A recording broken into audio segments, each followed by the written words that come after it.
मध्य प्रदेश के लिए 7 नवंबर का दिन ऐतिहासिक रहा। पूरा प्रदेश देशभक्ति से ओतप्रोत दिखाई दिया।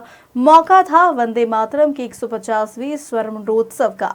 मुख्यमंत्री डॉक्टर मोहन यादव ने भोपाल के शौर्य स्मारक में भारत माता के चित्र पर पुष्पांजलि अर्पित की और दीप प्रज्वलित कर इस उत्सव का शुभारंभ किया। राष्ट्रगीत वंदे मातरम की 150वीं वर्षगांठ को देश भर में स्मरणोत्सव के रूप में मनाया जा रहा है। राजधानी भोपाल में स्मरणोत्सव का आयोजन किया, जिसका शुभारंभ मुख्यमंत्री डॉक्टर मोहन यादव ने किया। इसके बाद सामूहिक वंदे मातरम का गायन हुआ।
मुख्यमंत्री डॉक्टर मोहन यादव ने संबोधित करते हुए कहा है कि बंकिम चंद्र चट्टोपाध्याय का यह गीत आज़ादी का मूल मंत्र बना था, लेकिन आज़ादी के साथ जब हमें राष्ट्रगीत को अपनाने का समय आया तो देश को दिग्भ्रमित करने की कोशिश की गई। वंदे मातरम के इतिहास को जानने की आवश्यकता है।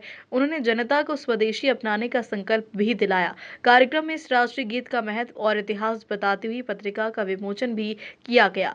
वंदे मातरम का 150वां स्मरणोत्सव 4 चरणों में साल भर आयोजित किया जाएगा। तब भी लगे तो हमेशा छाया का एक डोम जरूर रहना चाहिए। अब हम अपने इस संकल्प पे आते हैं। मैं भारत माता की सेवा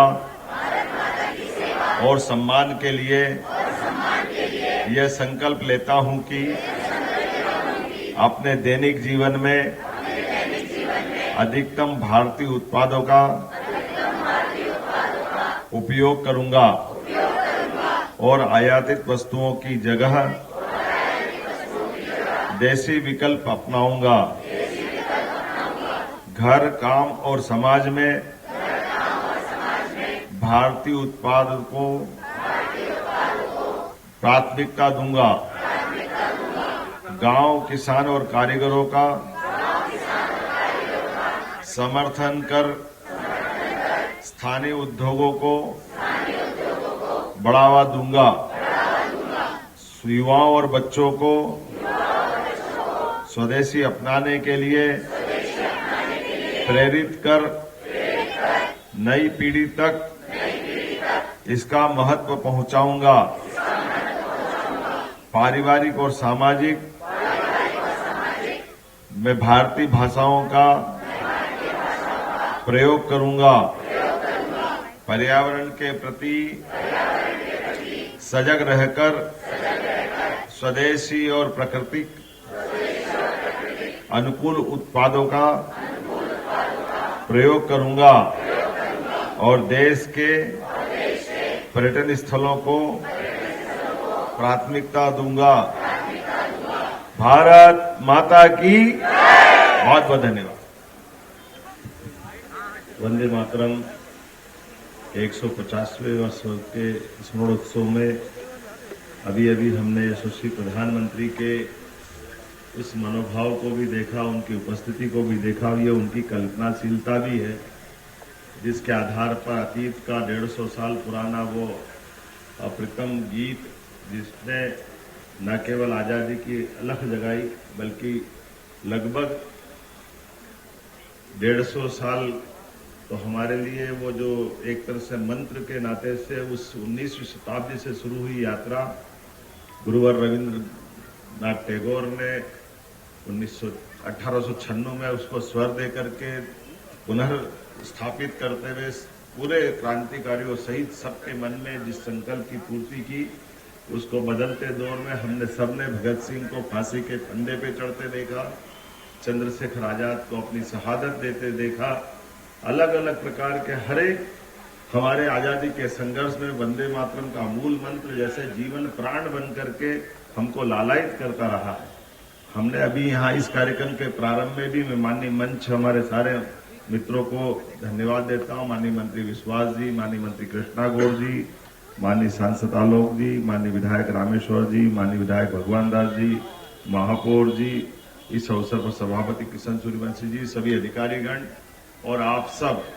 ये बात सही है कि आजादी के किसी भी संघर्ष में दुनिया का इतिहास रहा है, अमेरिका हो, इंग्लैंड हो, हर एक देश के अंदर जब आजादी की अलख जगती है, उसका अंदर का संघर्ष अपनी मातृभूमि की तरफ, ललक की तरफ बढ़ाता है। ऐसे में ये शब्दों की रचनाओं से नए प्रकार का स्पंदन होता है, नए प्रकार के मन में संकल्प आते हैं और हर एक व्यक्ति अपने देश के उस मूल मंत्र के आधार पर राष्ट्रभक्ति के गीत से अपने गौरवशाली अतीत के भविष्य के देश के लिए अपनी पहचान बनाता है। और यही कमोबेश हम हर एक देश के गीतों के साथ देख सकते हैं।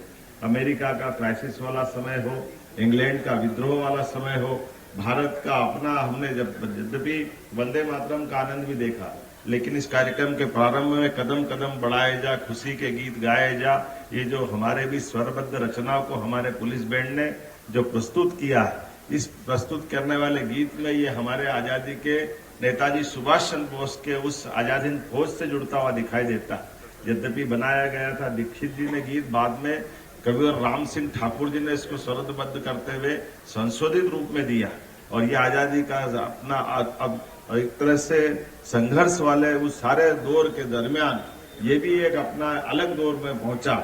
और इतना ही नहीं, जैसे हमने अगर बंकिम चंद्र चट्टोपाध्याय जी की बात अगर करें तो ये संस्कृत के साथ जोड़ करके वर्णवाल जी ने सही कहा अपने भाषण में, लेकिन मैं उसी में ये बात भी बताना चाहूंगा, इस गीत की रचना में हमारी प्राचीन संस्कृति की त्रिदेवी कल्पनाओं को जोड़ने का प्रयास किया गया है, जिसके माध्यम से एक तरफ हम अपनी दुर्गा दशप्रहरण धारणी दुर्गा की ताकत से हमारे अपने अतीत के गौरवशाली पृष्ठ में हमारी अपनी सांस्कृतिक विरासत पे भी हम गर्व करते हैं और कमला कमल दल बिहारिणी, इसका मतलब महालक्ष्मी का भी स्मरण करते हुए इस गीत के माध्यम से जोड़ने का और हमारी सांस्कृतिक विरासत में महालक्ष्मी का जो प्रताप है ये उसके प्रति भी नमन है।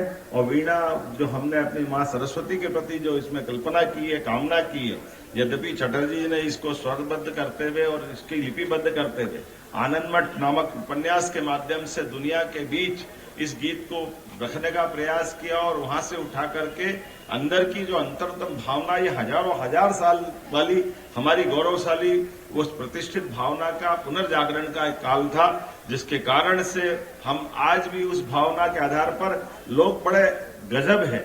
इस मामले में भी देखना चाहिए कि हमारी ये त्रिदेवियों की कल्पना हजार साल वाली, जो समझदार है वो नादानी से चुप रह करके हमने इसके कष्ट भी, जब आजादी के अलख में जिस मंत्र के रूप में ये सबको एक तरह से आंदोलित करता था, लेकिन आजादी के बाद देश के साथ जब हमारा अपना गीत का अपनाने का मौका आया तो कहीं न कहीं देश ने इसमें दिग्भ्रमित भूमिका अदा की। बड़े कष्ट के साथ कहना पड़ेगा, आज वो दोबारा दोहराने की जरूरत नहीं, लेकिन वो दर्द तो सबके मन में होगा ही, जिस मूल मंत्र के बलबूते पर आजादी के सारे संघर्ष में बड़ी भूमिका हुई। और वो हमारे गीत 150वीं जयंती के अवसर पर जब हम बात कर रहे हैं तो उस इतिहास को भी देश को जानने की आवश्यकता है। आज के इस अवसर पर मैं माननीय सरदार पटेल को पुनः स्मरण करना चाहूंगा, जिनका 150वां वर्ष है, जिन्होंने 1950 में फिर इस बात को भी स्थापित किया कि राष्ट्रगान और राष्ट्रगीत दोनों का महत्व होना चाहिए, और दोनों पूरे देश के अपनाते हुए एक तरफ हम जनगण मन पे गर्व करते हैं, एक तरफ वंदे मातरम पे भी गर्व करते हैं। आइए हमारी अपनी इस गौरवशाली अतीत को जानते हुए हम सब भगवान श्री राम की जननी जन्मभूमिश्च स्वर्गादपि गरीयसी उस भाव के आधार पर वंदे मातरम का भी स्मरण रखें और हमारे अतीत के इस बहुत अक्षय नवमी 1857 में बनने वाले इस 1857 के आधार पर, माफ करना 1875 में बनने वाले गीत को 1857 की क्रांति से भी जोड़ करके देखें, जिसके कारण से भारत ने दुनिया का सबसे बड़ा गणतंत्र दिया, भारत की गौरवशाली अतीत पे हमको गर्व करने का मौका मिला। मैं प्रधानमंत्री जी को पुनः धन्यवाद देना चाहूंगा, जिन्होंने आधुनिक तकनीकों के माध्यम से भी पूरे देश को ऐसे सारे विरासत के गर्व करने वाले मौके भी दिए। जब हम 150वीं जयंती सरदार वल्लभ भाई पटेल की मना रहे तो हम अपने वंदे मातरम पे भी गर्व करते। पूरे वर्ष के विविध कार्यक्रम जो इस 7 नवंबर से